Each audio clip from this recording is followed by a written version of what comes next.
Welcome in our channel education hub for all. आप लोगों का फिर से बहुत बहुत अभिनंदन आपके अपने channel education hub for all में। आज आपका मंथन न्यू जो हम लोग स्टार्ट किए हैं, मंथन का जो है आपका परीक्षा मंथन 66 बीपीएससी प्रारंभिक परीक्षा 2020 के लिए करेंट अफेयर एवं सामान्य ज्ञान विशेषांक का है ये, जिसमें मंथन लक्ष्य 1, 2, 3, 4, 5 सारा का सार दिया हुआ है। ये महासंग्राम का सीरीज 2 है। हम लोग इससे पहले सीरीज 1 कर चुके हैं, ये सीरीज 2 है। पहले में हम लोग पेज 5 से 10 किए थे, इसमें हम लोग पेज 11 से स्टार्ट करेंगे। 11 से हम लोग स्टार्ट करके पेज नंबर 14 तक करेंगे। ओके, तो आज थोड़ा वीडियो बड़ा होगा तो थोड़ा ध्यान से देखें, लाइन टू लाइन देखें और समझें, एकदम अच्छी चीज़ है। और जो भी नए हैं कृपया सब्सक्राइब कर लें, बेल आइकन को प्रेस कर लें ताकि नोटिफिकेशन आप तक जल्द से जल्द पहुंच सके। और हाँ, लाइक कमेंट शेयर जरूर करें, इससे प्रोत्साहन मिलती है वीडियो बनाने में। चलिए, और हाँ, बिहार एक अवलोकन का वीडियो भी आज शाम तक आएगा। चलिए स्टार्ट करते हैं। पहले हम लोग देख चुके थे जम्मू कश्मीर में जो पुनर्गठन हुआ है, नक्शा जो चेंज हुआ है जम्मू कश्मीर की, ये है। अब था क्या, 22 जिले होंगे। इन दोनों जिलों सहित जम्मू और कश्मीर में 22 जिले होंगे। ओके, मुख्य बिंदु क्या है, जम्मू एंड कश्मीर पुनर्गठन अधिनियम 2019, जिसे भारतीय संविधान की धारा 370 के निराकरण के बाद लागू किया गया। पूर्व के जम्मू एंड कश्मीर राज्य को जम्मू एवं कश्मीर और लद्दाख के 2 नए संघ शासित प्रदेशों के रूप में पुनर्गठित किया गया है। नए संघ शासित प्रदेश लद्दाख में कारगिल और लेह 2 जिले होंगे। पूर्व के शेष जम्मू एवं कश्मीर राज्य में नया संघ शासित प्रदेश जम्मू एवं कश्मीर है। 1947 में जम्मू एंड कश्मीर राज्य में निम्नांकित 14 जिले थे: कठुआ, जम्मू, उधमपुर, पुंछ, मीरपुर, मुजफ्फराबाद, लेह और लद्दाख, गिलगित, वजरात, चिल्हास और जनजातीय क्षेत्र। अब 2019 के पूर्व जम्मू एवं कश्मीर राज्य सरकार के इन 14 जिलों को 28 जिलों में पुनर्गठित किया था।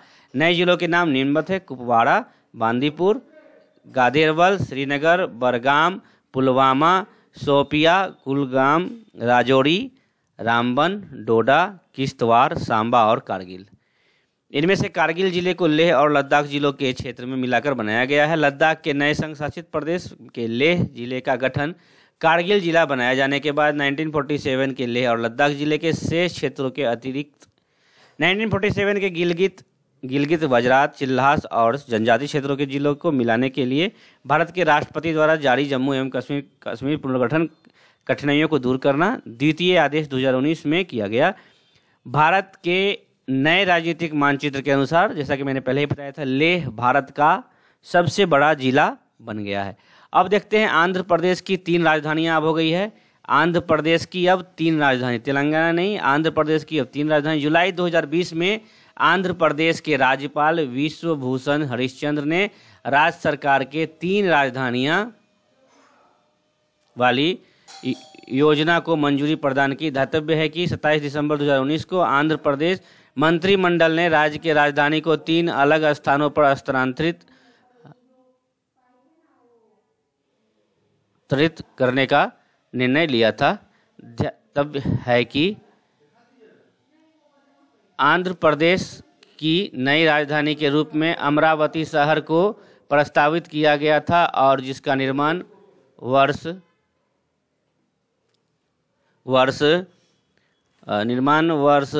2015 में चल रहा है। नई घोषणाओं के अनुसार निर्माणाधीन अमरावती विधायी राजधानी तटवर्ती विशाखापत्तनम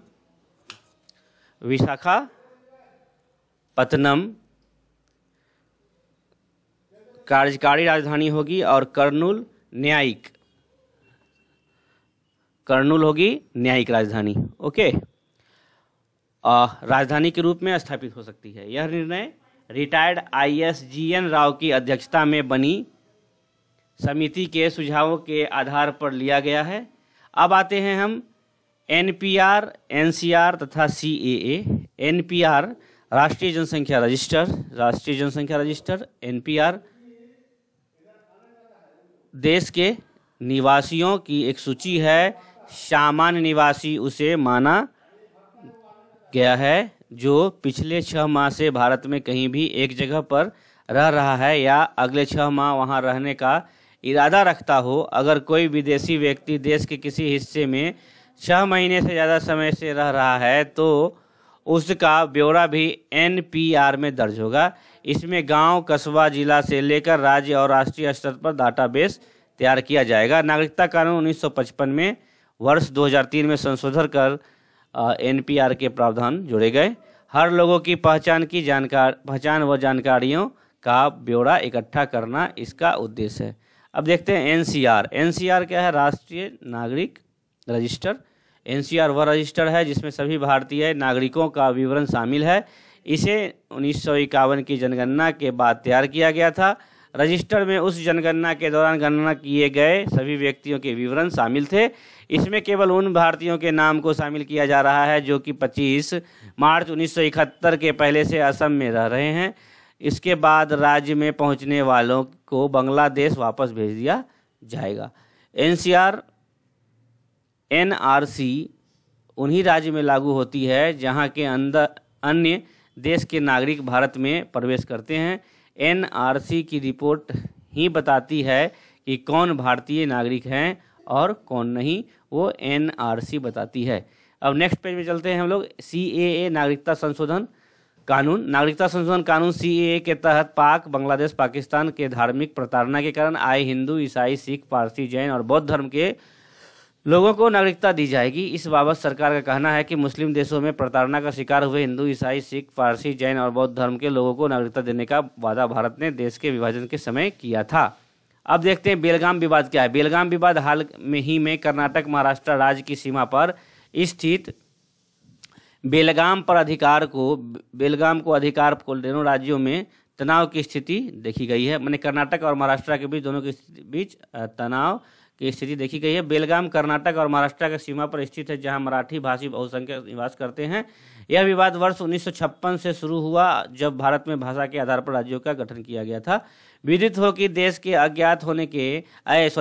आज़ाद होने के बाद बेलगाम बॉम्बे स्टेट का हिस्सा बना, लेकिन साल 1956 में जब भाषा के आधार पर नए राज्य बने तब कई आंदोलन हो रहे थे। जब महाराष्ट्र बन रहा था, बेलगाम को संयुक्त महाराष्ट्र में शामिल करने की मांग की जा रही थी।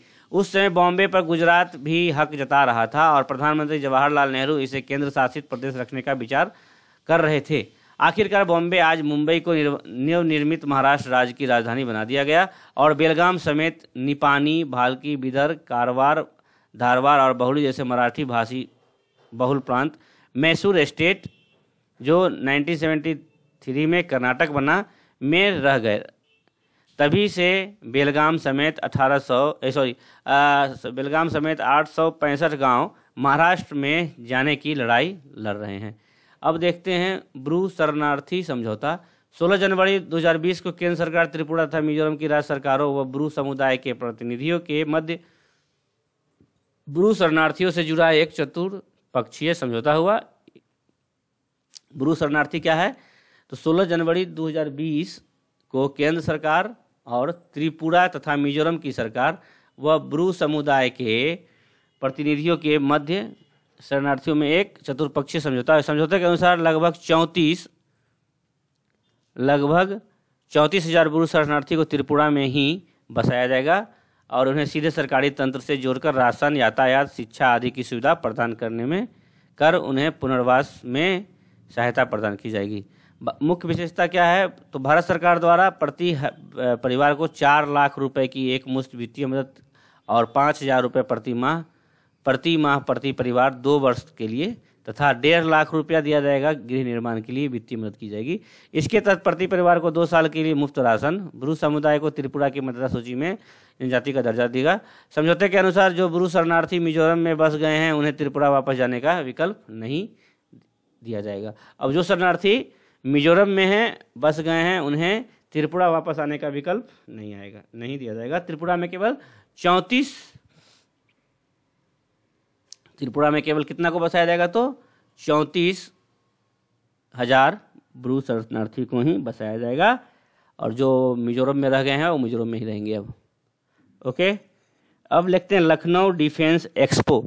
6 फरवरी 2020 को पहला भारत अफ्रीका रक्षा मंत्री कॉन्क्लेव संपन्न हुआ, जो लखनऊ में चल रहे डिफेंस एक्सपो इंडिया 2020 5 से 9 फरवरी के संयोजन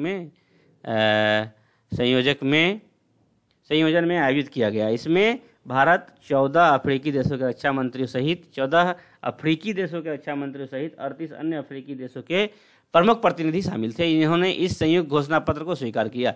इसके तहत इसके समस्त हस्ताक्षरकर्ता आतंकवाद को रोकने, शांति, सुरक्षा और संघर्ष की रोकथाम का साझा प्रयास करेंगे। इस घोषणा पत्र के माध्यम से भारत और अफ्रीकी देशों के मध्य शांति और सुरक्षा के महत्व को पहचानने का प्रयास किया गया, जिसके तहत साइलेंस द गन्स, अफ्रीकी विकास के लिए अनुकूल परिस्थितियों का निर्माण नामक थीम को अफ्रीकी संघ के थीम ऑफ द ईयर के रूप में शामिल किया गया है, साइलेंस द गन्स। अब सबसे इम्पोर्टेंट एक तथ्य है राम मंदिर निर्माण ट्रस्ट। हाल ही में केंद्रीय मंत्रिमंडल ने राम मंदिर के निर्माण के लिए एक 15 सदस्यीय ट्रस्ट श्री राम जन्मभूमि तीर्थ क्षेत्र के गठन को मंजूरी दी है। इसमें एक ट्रस्टी का दलित जाति का होना अनिवार्य है। मंदिर निर्माण हेतु लगभग 67 एकड़ भूमि ट्रस्ट को हस्तांतरित की जाएगी तथा न्यायालय के आदेशानुसार 5 एकड़ भूमि सुन्नी वक्फ बोर्ड को दी जाएगी। इसके संगठन के उपरांत इसमें सरकार की कोई भूमिका नहीं होगी। इसको मंदिर निर्माण रख रखाव के लिए धन जुटाने की पूरी छूट होगी। इसे अपने क्रियाकलापों एवं उद्देश्यों में परिवर्तन संबंधी समस्त अधिकार प्राप्त होंगे, परंतु इसे अचल संपत्ति बेचने या मौजूदा संरचना या बदलाव का अधिकार नहीं होगा। इस ट्रस्ट के अध्यक्ष के रूप में महंत नृत्य गोपाल दास को चुना गया है। तो इस ट्रस्ट के जो अध्यक्ष होंगे महंत नृत्य गोपाल दास होंगे तथा प्रधानमंत्री के मुख्य सचिव नृपेंद्र मिश्रा को मंदिर अधोसंरचना समिति का अध्यक्ष चुना गया है। नृपेंद्र मिश्रा को और गोपाल दास को ट्रस्ट बनने पर शुरुआत में पूर्व सॉलिसिटर जनरल वकील के पराशरन ही इसके प्रमुख थे।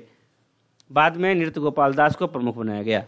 अब देखते हैं हम लोग भारतीय साइबर अपराध समन्वय केंद्र। जनवरी 2020 में केंद्रीय गृह मंत्रालय द्वारा साइबर क्राइम से निपटने के लिए दिल्ली में भारतीय अपराध समन्वय केंद्र Indian cyber crime coordination centre का उद्घाटन किया। ध्यातव्य है कि 14C की स्थापना की योजना को व्यापक और समन्वित तरीके से सभी प्रकार के साइबर अपराधों में निपटने के लिए अक्टूबर 2018 में मंजूरी दी गई थी।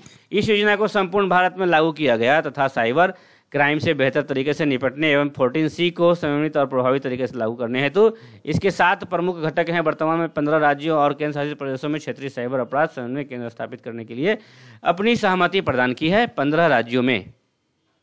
अब देखिए सतत विकास लक्ष्य सूचकांक भारत सूचकांक 2019। सतत विकास लक्ष्य भारत सूचकांक 2019। सतत विकास लक्ष्य भारत सूचकांक 2019। नीति आयोग ने 30 दिसंबर 2019 को सतत विकास लक्ष्य भारत सूचकांक sustainable development goal index India index के दूसरे संस्करण में राज्य और केंद्र शासित प्रदेशों के प्रदर्शन पर एक रिपोर्ट जारी की। पिछले वर्ष की तरह इस बार भी केरल इस सूची में प्रथम स्थान पर है। तो याद रखिएगा सतत विकास लक्ष्य सूचकांक 2019 में केरल प्रथम स्थान पर है, जबकि बिहार इस सूची में सबसे अंतिम स्थान पर है। सतत विकास में केरल जो नीति आयोग ने 30 दिसंबर 2019 को लागू की है, केरल प्रथम स्थान पे है और बिहार सबसे अंतिम स्थान पर है। 70 अंकों के साथ केरल शीर्ष पर, जबकि 50 अंकों के साथ बिहार सबसे नीचे रहा। रिपोर्ट की मुख्य बातें। इस रिपोर्ट के अनुसार उत्तर प्रदेश, उड़ीसा एवं सिक्किम ने वर्ष 2018 के मुकाबले काफी अच्छा प्रगति की है। उल्लेखनीय है कि नीति आयोग के SDG भारत सूचकांक में सामाजिक, आर्थिक एवं पर्यावरण के क्षेत्र में राज्यों की प्रगति के आधार पर उनके प्रदर्शन को आंका जाता है। रिपोर्ट के अनुसार कुपोषण तथा स्त्री पुरुष असमानता सभी भी समस्या बनी हुई है। केरल 2018 में, हिमाचल प्रदेश सेकेंड था, केरल फर्स्ट था। 2019 में भी फर्स्ट केरल है, रैंक फर्स्ट। तमिलनाडु 2018 में फर्स्ट था, 2019 में सेकेंड है हिमाचल प्रदेश, और तमिलनाडु भी सेकेंड था 2018 में। अब अभी 2019 में सेकेंड है हिमाचल प्रदेश। आंध्र प्रदेश, गोवा, गुजरात थर्ड है 2018 में। आंध्र प्रदेश, तमिलनाडु एवं तेलंगाना थर्ड है 2019 में। भारतीय कृषि पोषण कोष 18 नवंबर 2019 को केंद्रीय महिला एवं बाल विकास मंत्रालय, ministry of women and child development द्वारा भारतीय पोषण कृषि कोष BPKK की शुरुआत की गई है। इस परियोजना को बिल एंड मेंडिला फाउंडेशन के सहयोग से चलाया जाएगा। ये जो खुला है भारतीय कृषि पोषण कोष, इसे मैंडेला फाउंडेशन के सहयोग से चलाया जाएगा। इस पहल का उद्देश्य कुपोषण को दूर करने के लिए बहुक्षेत्रीय ढांचा विकसित करना है, जिसके तहत बेहतर पोषक तत्व उत्पाद हेतु 128 कृषि जलवायु क्षेत्रों में विविध फसलों पर जोर दिया जाएगा। मुख्य बिंदु क्या है इसके? देश को सामान्यतः कृषि जलवायु विशेषता विशेष रूप से मिट्टी के प्रकार, तापमान और वर्षा सहित जलवायु एवं इसकी विविधता तथा जल संसाधनों के आधार पर 15 कृषि क्षेत्रों में विभाजित किया गया है। Harvard Chan school of public health Bharat में स्थित अपने शोध तथा bill and Melinda Gates foundation के साथ मिलकर भारत के विभिन्न भौगोलिक क्षेत्रों, खान पान आदतों का एक दस्तावेज तैयार करेंगे और उसका मूल्यांकन करेंगे। दादरा नागर हवेली और दमन दीव संघ राज्य क्षेत्र का विलयन अधिनियम 2019। 3 दिसंबर 2019 को राज्यसभा ने दादरा नागर हवेली और दमन दीव संघ राज्य क्षेत्रों का विलयन विधेयक 2019 को मंजूरी दे दी। लोकसभा से 27 नवंबर 2019 को ही इस विधेयक को मंजूरी मिल गई थी। 9 दिसंबर 2019 को राष्ट्रपति के हस्ताक्षर के बाद अधिनियम बना। नए केंद्र शासित प्रदेश का नाम दादरा और नागर हवेली तथा दमन एवं दीव होगा। 26 जनवरी 2020 में यह अधिनियम प्रभावी होगा।